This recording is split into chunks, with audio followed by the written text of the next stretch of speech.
Good morning. This is Akashvani. I'm Sunil Verma with the World News.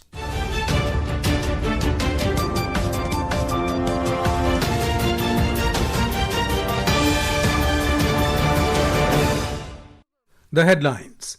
External Affairs Minister Dr. S. Jaishankar says India Middle East Europe Economic Corridor (IMEC) ensures connectivity, logistics and trade. In Bangladesh, newly elected members of parliament and cabinet members to be sworn in on Tuesday. US strikes on more than 30 Islamic State targets in Syria in retaliation for deaths of 2 American soldiers and a civilian interpreter in an ambush in December. 4 new astronauts join International Space Station, replacing crew members who left on health reasons. And in ICC Men's T20 Cricket World Cup, India to take on arch rivals Pakistan in a high-voltage clash at R. Premadasa Stadium in Colombo this evening. External Affairs Minister Dr. S. Jaishankar said that the India-Middle East Europe Economic Corridor (IMEC) is meant to ensure connectivity, logistics and trade. Speaking at the Munich Security Conference yesterday, Dr. Jaishankar stressed that reforms of the United Nations are urgently required to ensure it reflects contemporary geopolitical realities and remains effective in addressing today's global challenges. Talking about India's oil procurement, the minister said that oil companies in India, as in Europe and other parts of the world, look at availability, cost and risk and take the decision that they think is in the best interest.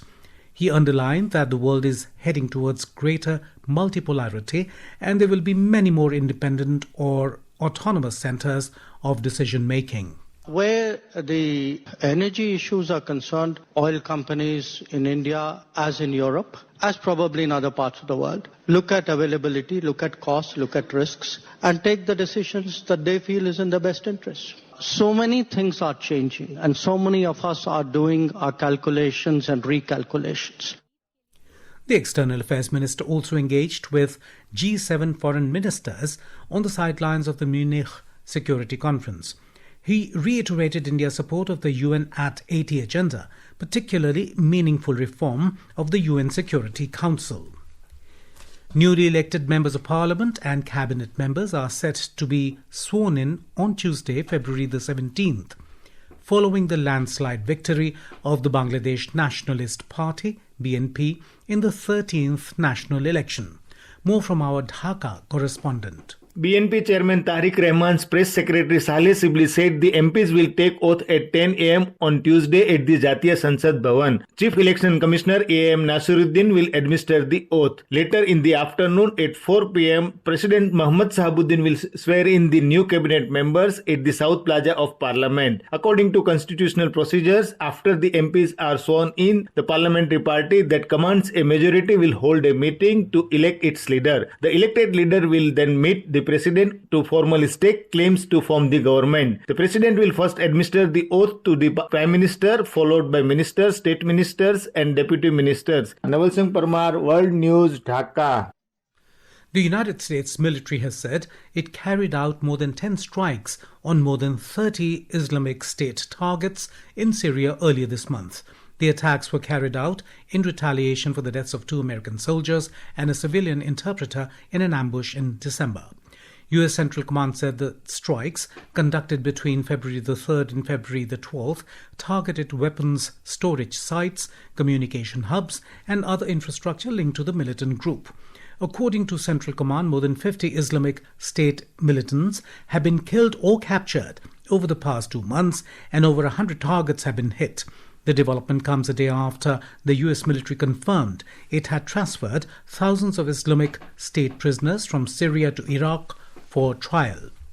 At least 32 people have been killed after gunmen carried out coordinated attacks on 3 communities in north-central Nigeria yesterday.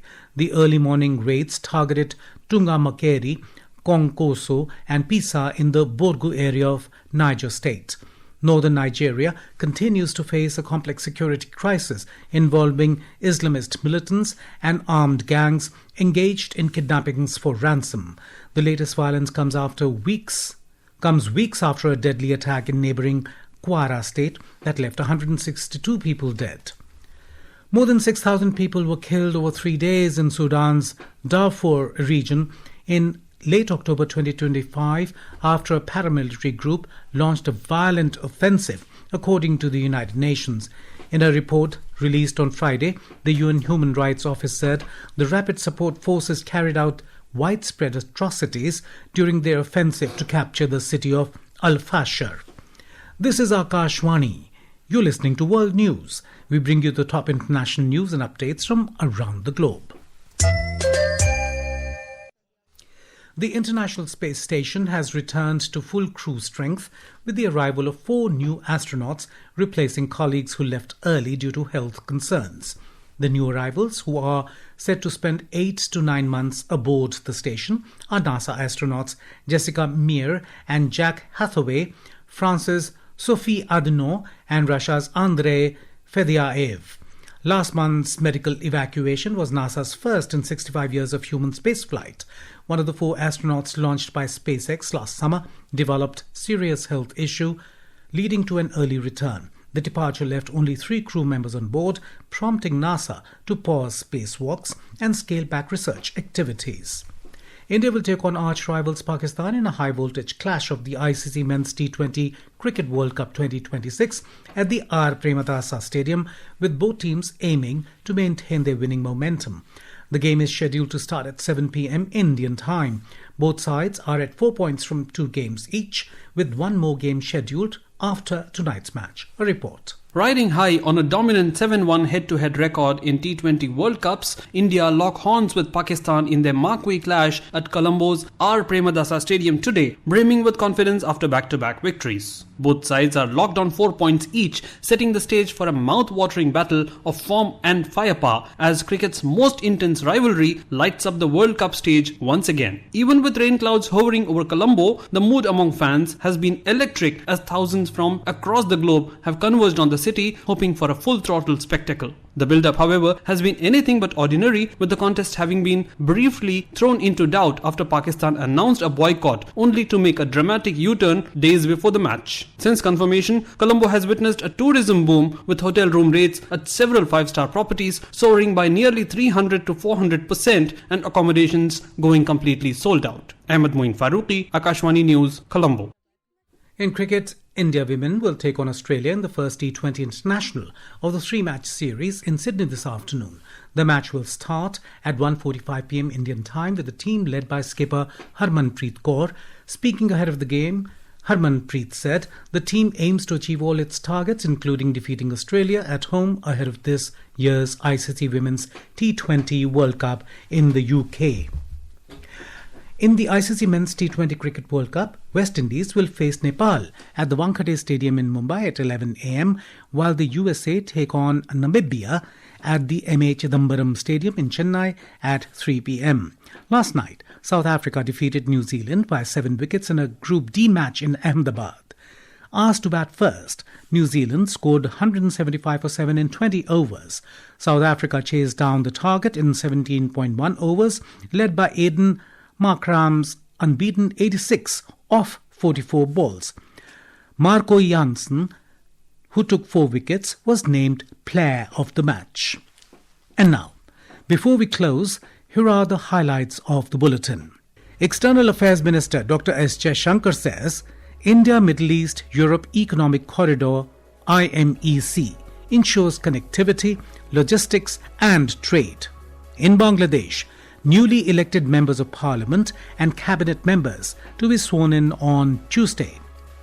US strikes on more than 30 Islamic State targets in Syria in retaliation for deaths of 2 American soldiers and a civilian interpreter in an ambush in December. 4 new astronauts join International Space Station, replacing crew members who left on health reasons.